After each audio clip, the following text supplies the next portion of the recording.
ሰላም ጤና ይስጥልን ውድ ተመልካቾቻችን ከአባታችን ከእግዚአብሔር ከልጁም ከክርስቶስ ኢየሱስ ሰላምና ጤንነት ለእናንተ ይሁን።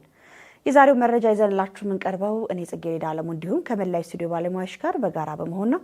አብራችሁን እንድትቆዩ በአክብሮት እንጠይቃለን።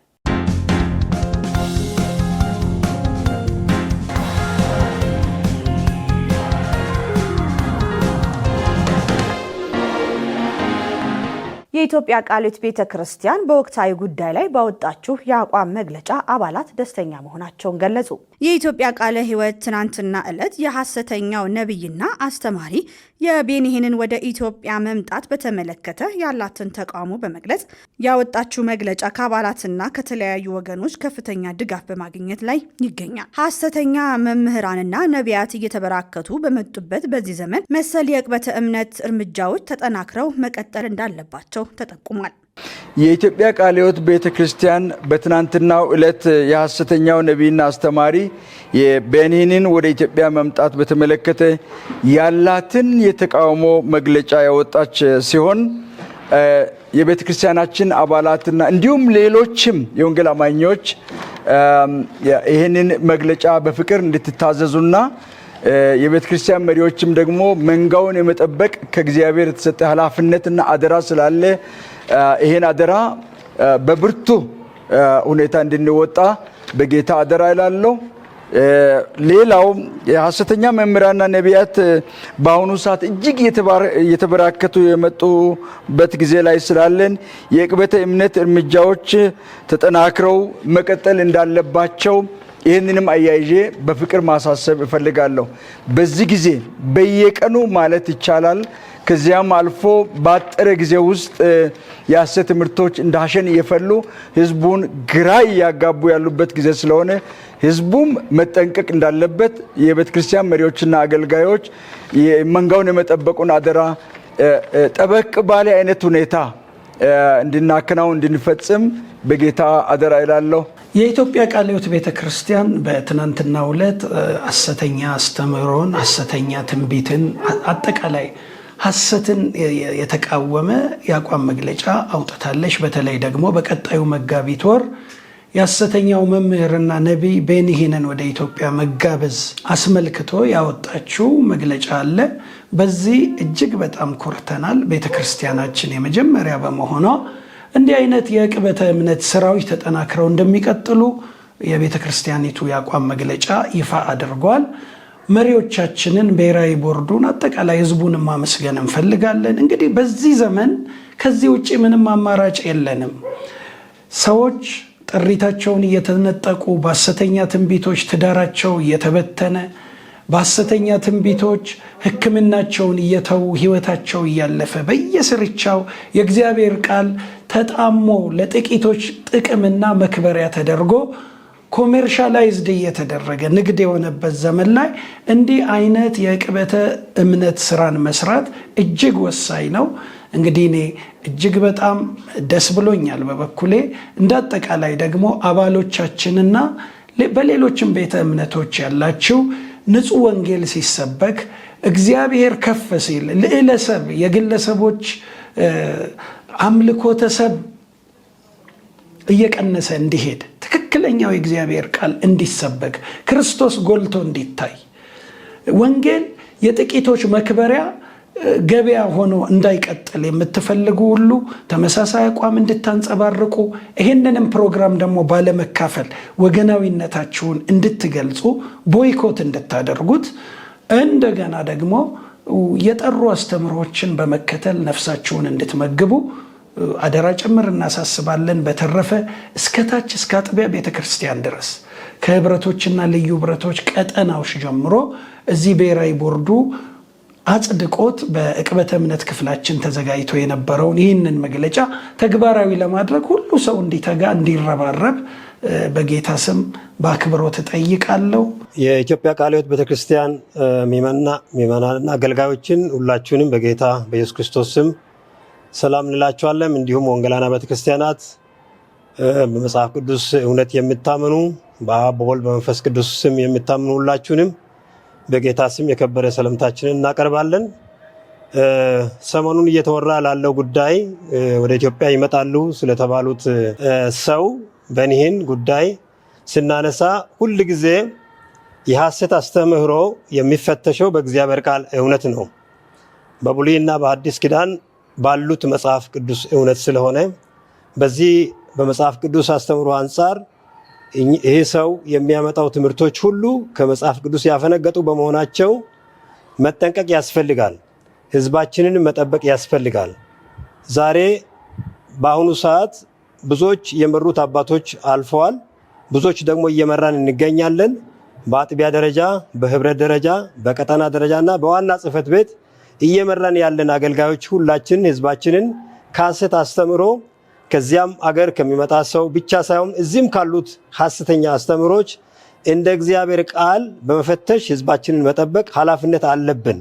ስለዚህ የኢትዮጵያ ቃለ ሕይወት ቤተክርስቲያን መሪዎቻችን ያስተላለፉት መግለጫ እውነተኛና ትክክለኛ ስለሆነ የምንደግፍ መሆኑን እየገለጽን ሁላችንም ለዚህ እውነት ተግተን መስራት ያስፈልጋል ብለን ብዬ አምናለሁ።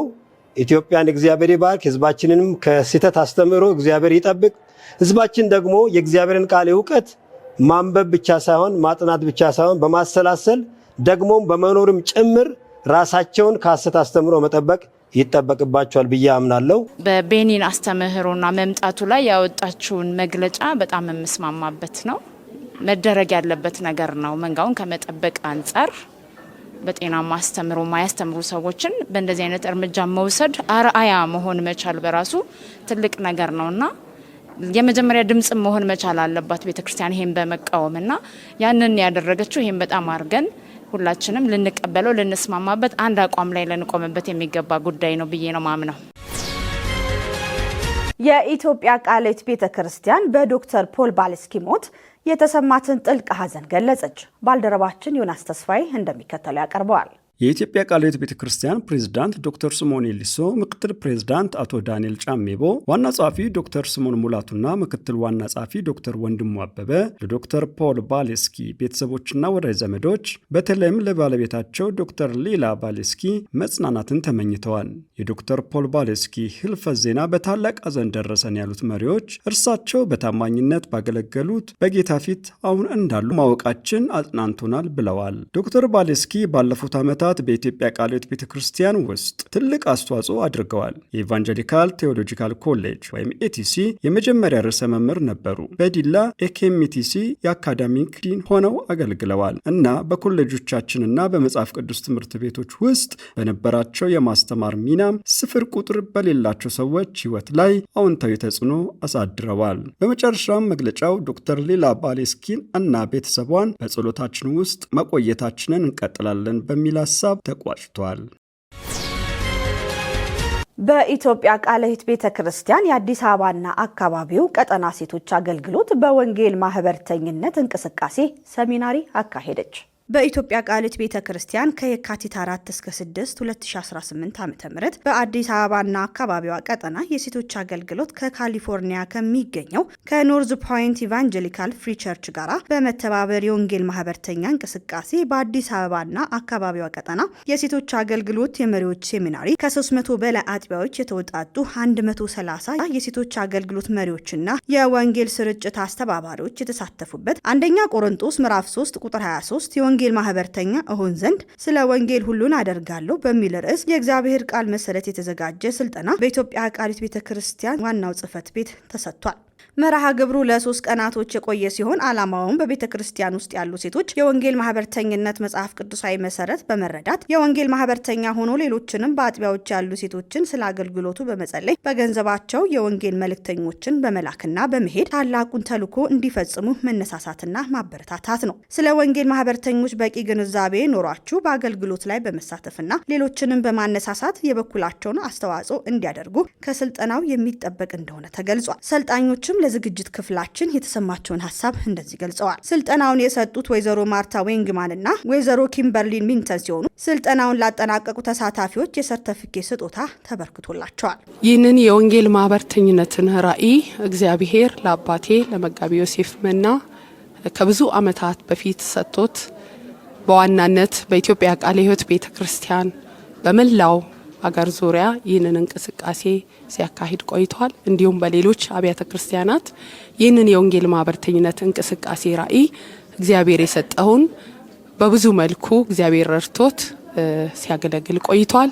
ከዛም ባለፈ በተለያዩ አገር እስከ አሜሪካ፣ ሌሎች አውሮፓ፣ አፍሪካ ሀገራትም ከእናቴ ጋር በመሆን ይህንን አገልግሎት እያገለገለ ቆይቶ ነው ወደ ጌታ የሄደው።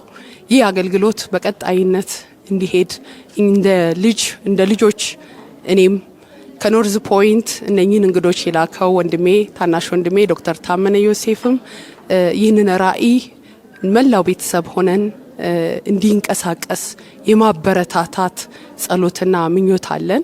እኛም እንደ አንድ ምእመን የወንጌል ማህበርተኛ አባል ነን።